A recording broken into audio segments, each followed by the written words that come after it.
नमस्कार, मी पंजाब डक हवामान अभ्यासक मुक्काम पोस्ट उगडी धामणगाव तालुका शेलू जिल्हा परभणी। आजपासून सर्व शेतकऱ्यांसाठी एक माहिती म्हणून म्हणून सांगत आहे। तर काय झालं, अचानक पाऊस पडला, कधी गारपीट आली, उन्हाळ्यात पाऊस आला, पावसाळ्यात पाऊस आला, हिवाळ्यात पाऊस आला। काय व्हायलंय, जे तज्ञ मंडळी आहेत ते मग काय कारण सांगायले तर एल निनो बद्दल सांगायले। तर तुम्हाला एक एल निनो हे नेमकं काय आहे त्याच्याबद्दल मी तुम्हाला सविस्तर सांगणार आहे।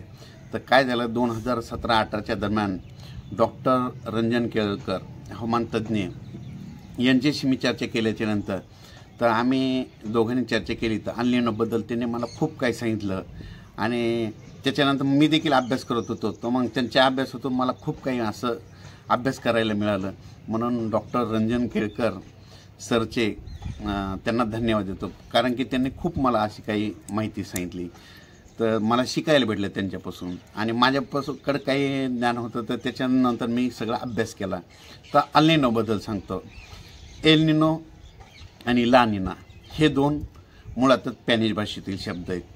काही वर्षापासून मराठीत जशीच्या तशी वापरत आहेत, पण त्याचा नेमका अर्थ माहीत नसला तरी त्याचा आणि आपल्या मान्सूनशी काहीतरी संबंध आहे असं प्रत्येक जणांना वाटतं।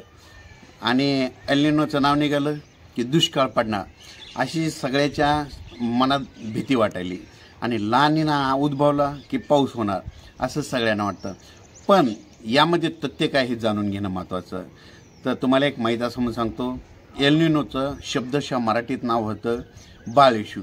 बाळ येशू हे नाव पडण्याचं कारण एल निनो ख्रिसमसच्या सुमारास उद्भवतो, म्हणजे डिसेंबर महिन्यामध्ये उद्भवतो, म्हणून त्याला नाव दिलं एल निनो।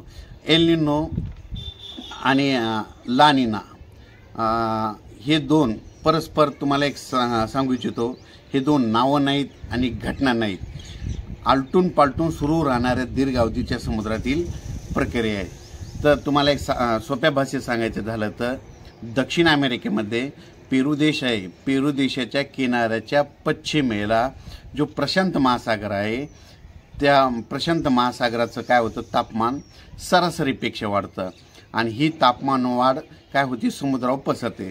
जेव्हा समुद्राचं तापमान अर्ध्या अंशानं वाढतं त्यावेळेस सौम्य एल निनो निर्माण झालं जाहीर केलं जातं आणि सगळीकडे दुष्काळ पडणार असं म्हणतात।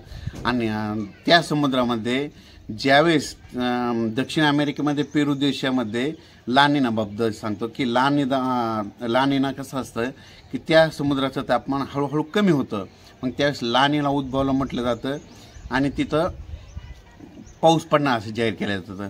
पण इसवी सन 1617 शतकात जे त्या समुद्रामध्ये जे मच्छीमार करत होते कोळी समाज, मग ते कोळी समाज मच्छीमार करत असताना समुद्रामध्ये फिरत असताना कधी कधी काय झालं की त्यांना त्या समुद्राचं पाणी तापलेलं जाणून आलं आणि त्या पाणी तापल्याच्या नंतर समजा तापमान वाढल्याच्या नंतर त्यांना त्या वर्षी त्यांच्या भागात म्हणजे दक्षिण अमेरिकेमध्ये पाऊस झालेला असं दिसून आला। आणि काही भाग 1617 शतकामध्ये कधी कधी काय झालं, ते समुद्राचं पाणी थंड थंड होत गेलं आणि त्या मच्छीमाराच्या लक्षात आलं आणि त्यांनी त्या तज्ज्ञांना सांगितलं आणि त्या काळी त्यांना त्या भागामध्ये पाऊस जास्त झाला असं त्यांना गोष्टी आला। मग त्यावेळेस ते त्याच्याहून हे तापमानाचे हे केलं।